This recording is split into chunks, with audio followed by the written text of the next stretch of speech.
el avión de guerra más perfecto que guardaba un secreto. El otoño del 39 no comenzó con la caída de las hojas, sino con la caída de las fronteras. Los tanques de la Wehrmacht, como bestias de bronce, hendieron la niebla de las carreteras polacas y todo el continente sintió cómo se resquebrajaba el mundo conocido. En Londres, donde hasta hacía poco se discutía de diplomacia, ahora se discutía de tiempo. ¿Habría suficiente para mantener el cielo? La Real Fuerza Aérea, RAF, antaño orgullo del imperio, parecía desarmada ante las veloces máquinas de Göring. Los Spitfires y Hurricanes eran excelentes, pero eran demasiado pocos. Alemania podía permitirse cientos, Gran Bretaña decenas, y cada pérdida resonaba en el cuartel general como un dolor personal. Mientras el Parlamento discutía la estrategia, ingenieros y militares entendían: necesitamos aviones nuevos, modernos, masivos, fiables, y si la isla no puede construir los suyos a tiempo, pueden comprarlos. ¿Pero dónde? El único país capaz de abastecer al Imperio Británico estaba al otro lado del océano, y allí reinaba otra atmósfera, tranquila, casi indiferente. América no quería la guerra. Sus fábricas vivían al ritmo de la paz. El presidente y el Congreso evitaban cualquier atisbo de implicación. Sin embargo, el océano tiene una peculiaridad. El sonido de la desgracia siempre llega. Después de largas negociaciones, los estadounidenses finalmente acordaron vender a Gran Bretaña varias docenas de Curtiss P-40 Warhawk. El modelo no era una revolución, pero al menos volaba. Estos aviones llegaron rápidamente a Europa e incluso se desempeñaron decentemente en los primeros combates. No obstante, la guerra cambiaba demasiado rápido. Cada día traía nuevas pérdidas, nuevos frentes, nuevas órdenes. Gran Bretaña calculó que, si las cosas seguían así, en pocos meses no quedaría ni una máquina capaz de enfrentarse a los bombarderos alemanes sobre Londres. Fue entonces cuando la misión británica se dirigió a Buffalo, a la fábrica de Curtiss, para encargar cientos de nuevos Warhawks. Pero en las negociaciones ocurrió algo inesperado. Los representantes de la compañía se encogieron de hombros. La producción estaba sobrecargada. Los recursos eran escasos y, en el mejor de los casos, la fabricación de nuevos lotes tardaría más de un año. Y un año en la guerra es una eternidad. Los británicos salieron de la oficina de Curtiss sin saber a dónde dirigirse. Desesperados, recordaron una joven compañía cuyo nombre sonaba entonces casi como una aventura: North American Aviation. Solo 5 años en el mercado, solo unos pocos aviones de entrenamiento en su haber, pero con reputación de audaces innovadores. Precisamente ellos habían suministrado recientemente a los británicos unas ligeras máquinas de entrenamiento que resultaron ser inesperadamente fiables.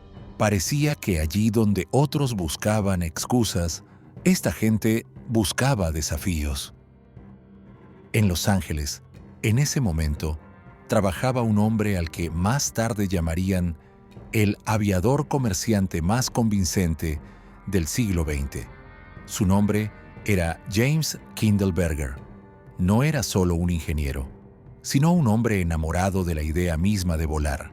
Cuando los británicos se acercaron a él con la petición de simplemente ayudar a producir el Warhawk, él se negó, no porque no pudiera, sino porque quería más. Miró los planos de Curtiss y vio el pasado. «Podemos hacerlo mejor», les dijo a sus ingenieros, y según la leyenda añadió: «Denme 120 días y construiré un avión que dará la vuelta al cielo». En ese momento, Gran Bretaña se arriesgaba. No necesitaban experimentos, necesitaban velocidad. Pero Kindleberger hablaba con tal convicción que incluso los diplomáticos más sobrios cedieron. Su seguridad contagió a todos los que escucharon. La decisión se tomó rápidamente. North American obtuvo un contrato para desarrollar un caza completamente nuevo, que debía ser más rápido, volar más alto y ser más barato que cualquier cosa que estuviera volando en ese momento. Así, comenzó una historia donde la desesperación se encontró con la audacia. La historia de un avión que aún no tenía nombre, pero que ya nacía del caos como un arma capaz de cambiar el curso de la guerra. En los hangares de Los Ángeles ardían las luces nocturnas, los planos se multiplicaban en las mesas y los ingenieros dormían junto a las maquetas. No sabían que estaban creando una leyenda que un día cerraría el cielo sobre Berlín y se convertiría en el símbolo de la propia victoria. Kindleberger pasó a la historia de la aviación no como un genio científico, sino como un hombre que supo convencer al mundo de creer en lo imposible. Cuando los representantes británicos llegaron a él, esperaban escuchar lo estándar: ayudaremos a construir el P-40. En su lugar, él puso una hoja de papel en blanco sobre la mesa y dijo: ¿y si creamos no una copia, sino algo nuevo, más rápido, más alto, más inteligente? Al principio, sonó como un desafío. Fuera, Los Ángeles vivía su vida pacífica, donde nadie creía todavía que en un año toda América estaría envuelta en la guerra. Pero para Kindleberger, la guerra ya había comenzado en su cabeza. Sentía que la aviación estaba a punto de cambiar, que las viejas máquinas se irían como dinosaurios y serían reemplazadas por otras, aerodinámicas y veloces. Habló con una seguridad que desarmaba incluso a los diplomáticos. Podemos construir un avión que superará a su Warhawk. Lo haremos en 120 días y costará menos. Nadie lo creyó, pero su confianza era casi hipnótica. Gran Bretaña estaba al borde del abismo. No tenía nada que perder. Firmaron el contrato, que más tarde sería llamado la decisión más arriesgada de la RAF. A partir de ese momento, comenzó una carrera no contra los competidores, sino contra el tiempo. Los ingenieros de North American recibieron una orden que sonaba a sentencia. El nuevo caza debía volar en menos de 4 meses. No había planos, solo ideas y pizarras en blanco. Las fábricas trabajaban las 24 horas. Los mecánicos dormían en cajas de láminas de aluminio y los diseñadores discutían las nuevas formas del ala directamente en el asfalto, dibujando con tiza las líneas del futuro fuselaje. Kindleberger no dormía por las noches. Aparecía en los talleres, fumaba un cigarrillo tras otro y repetía: no piensen como ingenieros, piensen como pilotos. No solo exigía una máquina, quería crear la sensación de vuelo, de libertad, de superioridad. Y si para ello tenía que ir en contra de todas las reglas de la aerodinámica, lo hacía. La idea principal fue el concepto del ala laminar. Una solución audaz que permitiría reducir la resistencia del aire y aumentar la velocidad sin perder estabilidad. Hasta entonces, tales diseños se consideraban demasiado arriesgados, pero Kindleberger confiaba en los cálculos de su equipo. Cada detalle se diseñó de nuevo: el fuselaje de aleación de aluminio ligera, el capó con aerodinámica perfecta, la cabina donde el piloto y la máquina debían convertirse en un solo organismo. Los días se arrastraban como horas. La prensa estadounidense seguía escribiendo sobre béisbol, sobre nuevos estudios de cine y estrellas de Hollywood, sin sospechar que en el otro extremo de la ciudad, en un hangar discreto, estaban haciendo algo que cambiaría el futuro no solo de Gran Bretaña, sino de toda la guerra. La gente trabajaba hasta el agotamiento, y Kindleberger parecía alimentarse solo de café y de su propia audacia. Para la primavera del 40, los planos se habían convertido en un esqueleto metálico. El avión, aún sin nombre, estaba casi listo. Nadie creía que lograrían cumplir el plazo, pero cada día los acercaba a ese momento por el que todo había comenzado. Cuando el último remache entró en el revestimiento y los ingenieros dieron un paso atrás, se hizo el silencio en el hangar. Ante ellos, no había simplemente un producto, sino una promesa. Quedaba una cosa: demostrar que no era una idea bonita, sino una fuerza real. En pocos días, el nuevo caza debía alzar el vuelo por primera vez. Kindleberger lo miró y sonrió. Sabía que si ese vuelo tenía éxito, Gran Bretaña tendría una oportunidad y América su futura leyenda.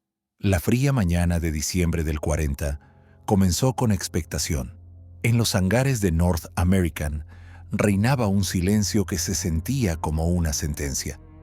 En el centro de la enorme sala, entre cajas de herramientas y olor a queroseno, brillaba la silueta metálica de la nueva máquina.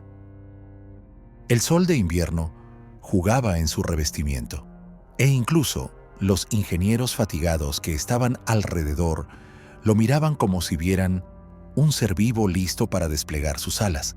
En el fuselaje había una corta designación, NA-73X. Ni una palabra de gloria, ni signos del destino, solo números y letras. Pero todos en ese hangar entendían que precisamente hoy o entrarían en la historia o desaparecerían en una nota al pie de un informe. El piloto Vance Brice, un hombre tranquilo y sereno, pasó junto al equipo y acarició el ala con la palma de la mano, un gesto de costumbre, de respeto por la máquina a la que confiaba su vida. Debajo se ocultaba precisamente esa construcción laminar sobre la que los ingenieros habían discutido durante semanas. Debía cortar el aire, no luchar contra él.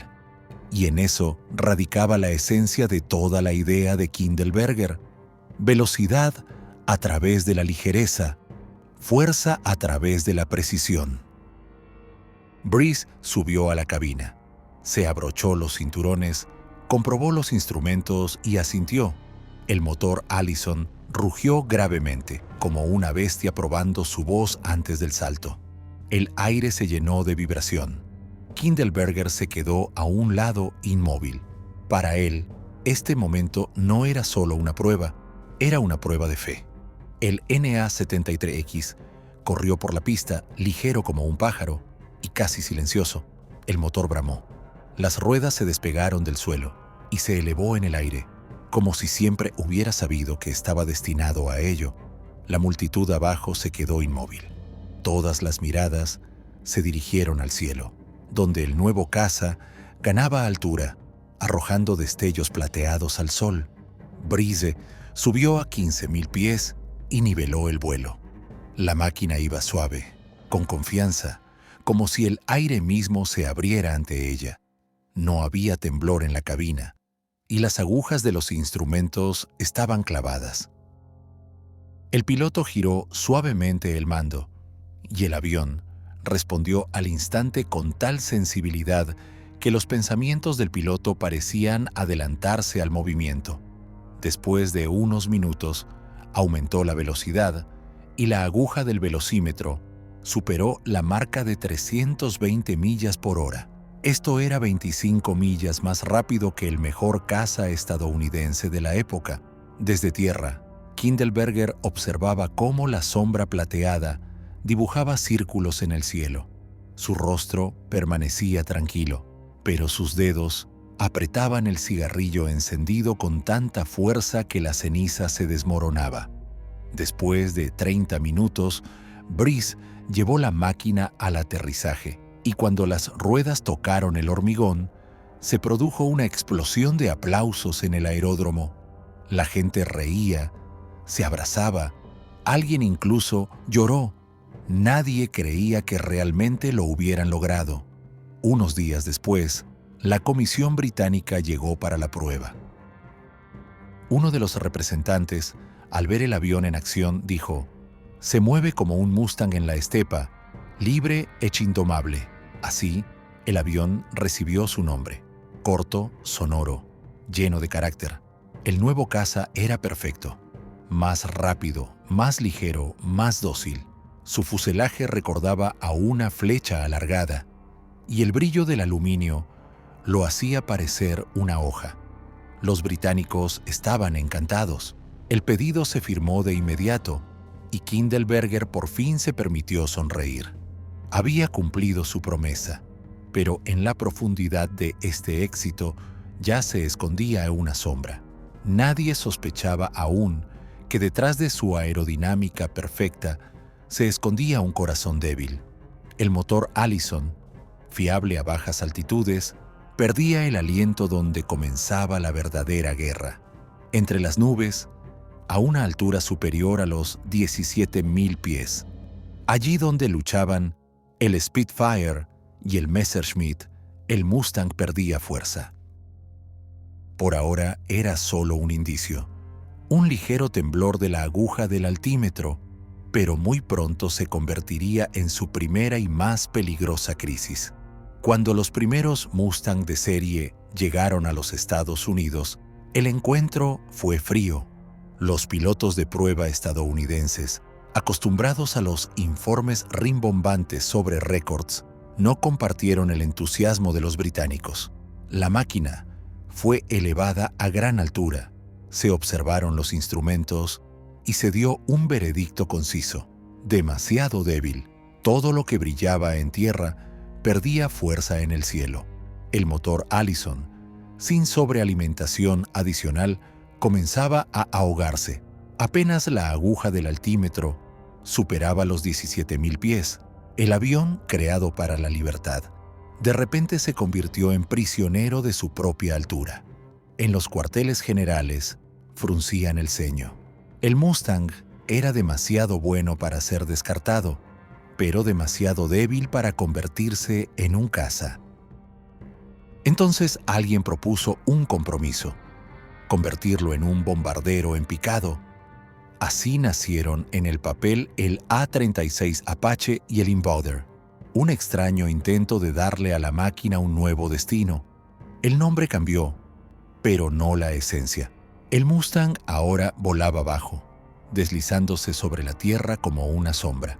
En lugar de vertiginosos duelos aéreos, un trabajo pesado. Bombas bajo las alas, ataques a almacenes, puentes, carreteras y siempre un riesgo. El radiador, el orgullo del ingenio de ingeniería, resultó ser su talón de Aquiles. Un disparo preciso desde tierra, y el motor se recalentaba, dejando al piloto indefenso en el cielo.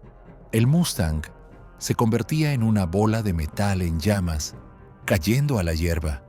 Pero la guerra es algo extraño. Sabe encontrar utilidad incluso en aquellos que han sido rechazados.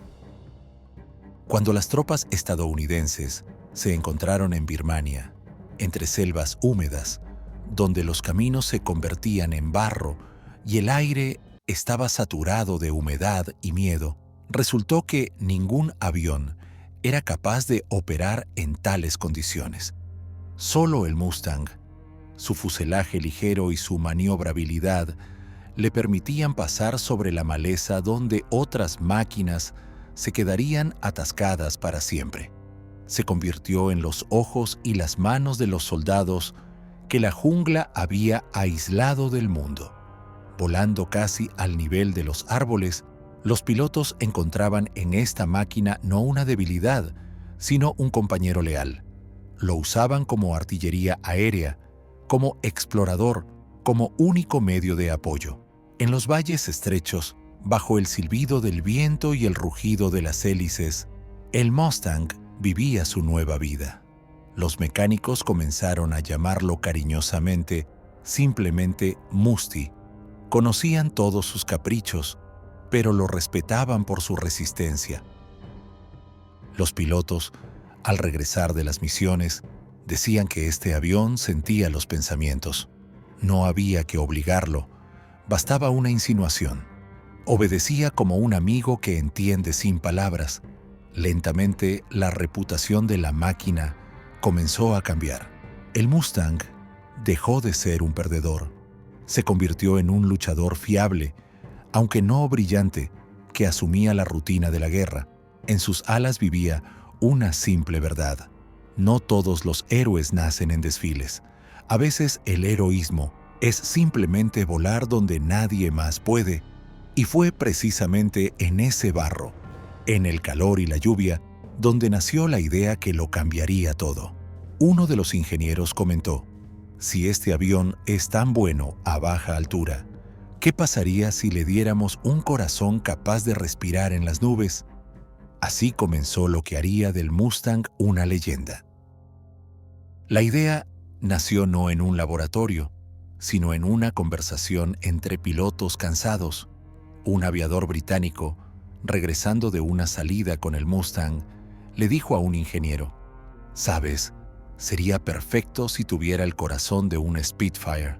Entonces, todos se rieron, pero precisamente en esa frase se escondía la respuesta al principal enigma del avión.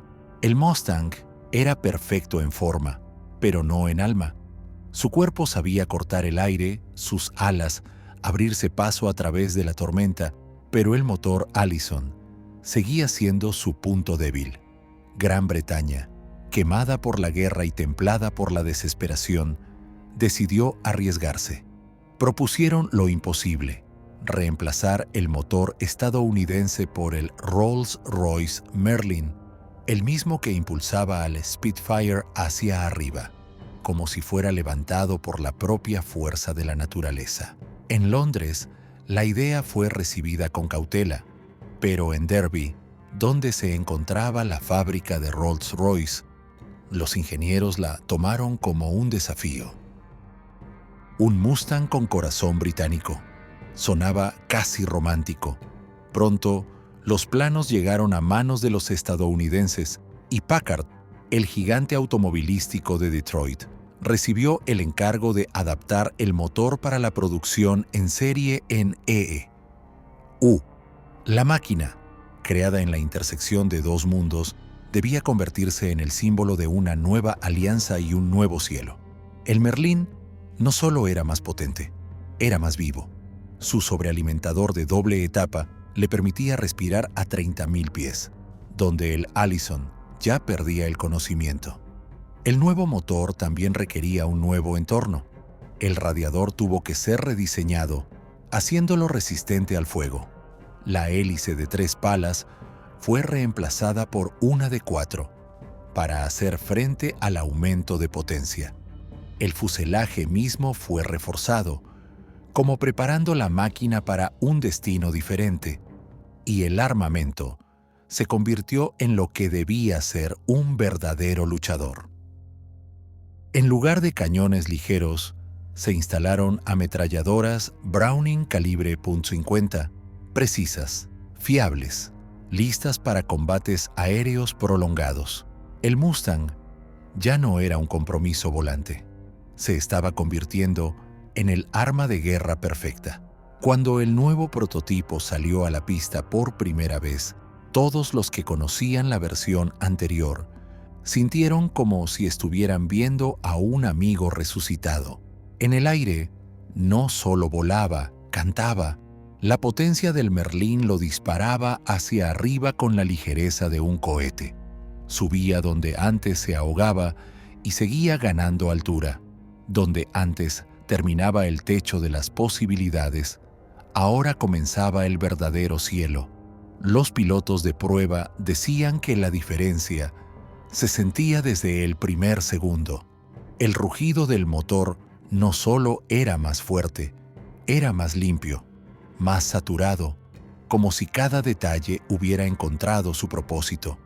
El Mustang dejó de ser un obrero de baja altura. Se convirtió en un depredador. Salía de los virajes con facilidad, aceleraba sin esfuerzo y se comportaba en el aire como un ser vivo al que por fin se le permitía ser el mismo. Los pilotos de Spitfire, acostumbrados a considerar sus máquinas como la cumbre del arte de la ingeniería, por primera vez sintieron una ligera preocupación. El Mustang, con motor Merlin, no solo podía volar más alto, se mantenía allí por más tiempo, consumiendo la mitad de combustible. Podía alcanzar objetivos a los que los cazas británicos simplemente no llegaban. Así nació un nuevo rey de las alturas. Ya no se podía subestimar ni comparar con modelos anteriores. Esto no era un desarrollo, sino una revolución. Y cuando el primer Mustang Merlin ganó altura y desapareció entre las nubes, los observadores en tierra comprendieron que en el cielo había aparecido una fuerza que lo cambiaría todo. Cuando el primer Mustang con motor Merlin recibió la designación P-51B, el cielo cambió. No solo volaba, reinaba. La velocidad se acercaba a los 700 km/h, el techo 30.000 pies, y el alcance parecía casi increíble, 1.000 millas sin repostar. Por primera vez, un caza estadounidense podía acompañar a los bombarderos pesados durante todo el trayecto desde los aeródromos de Inglaterra hasta el corazón de Alemania y viceversa. Esta capacidad cambió las reglas de la guerra. Antes, las enormes fortalezas volantes B-17 despegaban con confianza en su poder, pero con un frío en el pecho. Sabían que, en algún lugar sobre el Mar del Norte, serían interceptadas por cazas alemanes, y sin cobertura, las posibilidades eran casi nulas. Cada salida se convertía en un juego de supervivencia. Ahora, todo era diferente. En el horizonte, un poco más arriba y ligeramente por delante, se vislumbraban las esbeltas siluetas de los Mustangs, a los que los pilotos apodaban pequeños amigos. Estos amigos no solo cubrían, devolvían la esperanza. Su velocidad les permitía lanzarse a la batalla como un rayo. Se abalanzaban sobre el enemigo, rompían la formación de Messerschmitts y Focke-Wulfs, protegiendo las máquinas voluminosas de los ataques por los flancos. Sus ametralladoras Browning disparaban con precisión y dureza, y el alcance les permitía perseguir al enemigo hasta el final. Ahora, los pilotos alemanes, por primera vez en la guerra, comenzaron a sentirse acorralados. La aviación de Hitler, que hasta hacía poco mantenía a Europa a raya, comenzó a perder el control. La Luftwaffe ya no podía dominar el continente. La guerra en el cielo cambió de ritmo. Ahora, las incursiones de bombardeo no terminaban en catástrofes. El Mustang permitió a los aliados ir más lejos, golpear más profundamente, atacar fábricas, ferrocarriles, depósitos de petróleo. Cada salida se convertía en una coreografía de destrucción. Cientos de máquinas plateadas se extendían en cuñas a través de las nubes y detrás de ellas, un enjambre uniforme de Mustangs oscuros, como una sombra, como un escudo. Los pilotos decían que con la aparición de los nuevos cazas, el aire se había vuelto más silencioso.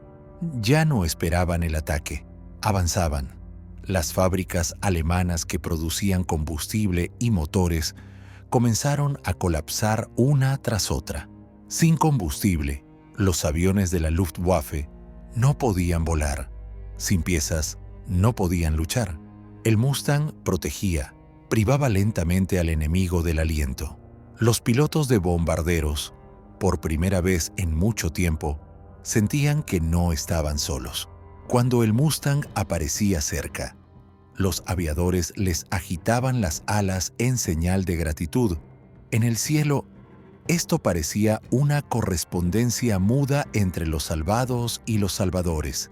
Y aunque el Mustang era una máquina y no un ser humano, en su silueta se adivinaba algo más: la determinación, la confianza, la valentía, que se convirtieron en el símbolo de una nueva etapa de la guerra.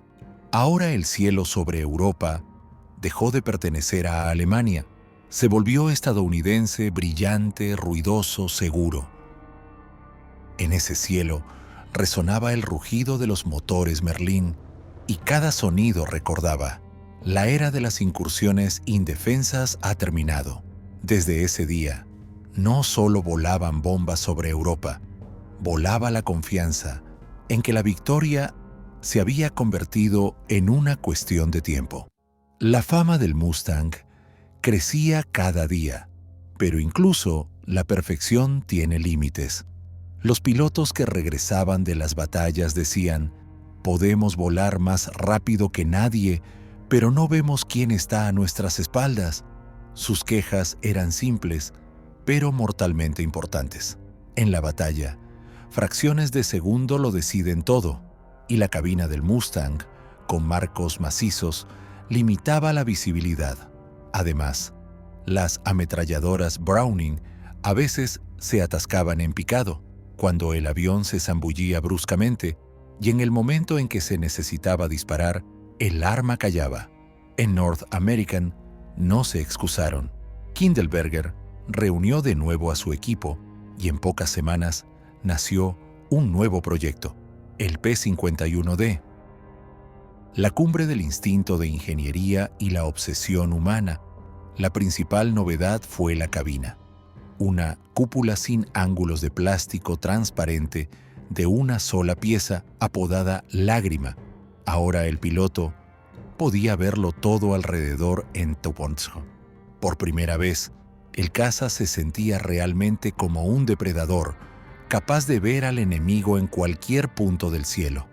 Los cambios no solo afectaron la forma, los diseñadores reforzaron la cola añadiendo un estabilizador, un ala delgada que daba estabilidad a altas velocidades. Las alas fueron rediseñadas, instalando 3 ametralladoras Browning en cada lado, llevando la potencia de fuego a una sinfonía de acero de 6 cañones.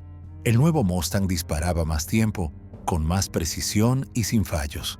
Cuando el primer P-51D fue sacado a la pista, parecía alienígena entre sus predecesores. Su revestimiento brillaba como un espejo y la cúpula resplandecía como una gota de lluvia al sol. Los pilotos se acercaban a él como a un sueño que por fin podían tocar. Y cuando el motor Merlin zumbó, ese sonido no fue simplemente potente, fue seguro, como si la máquina supiera para qué fue creada.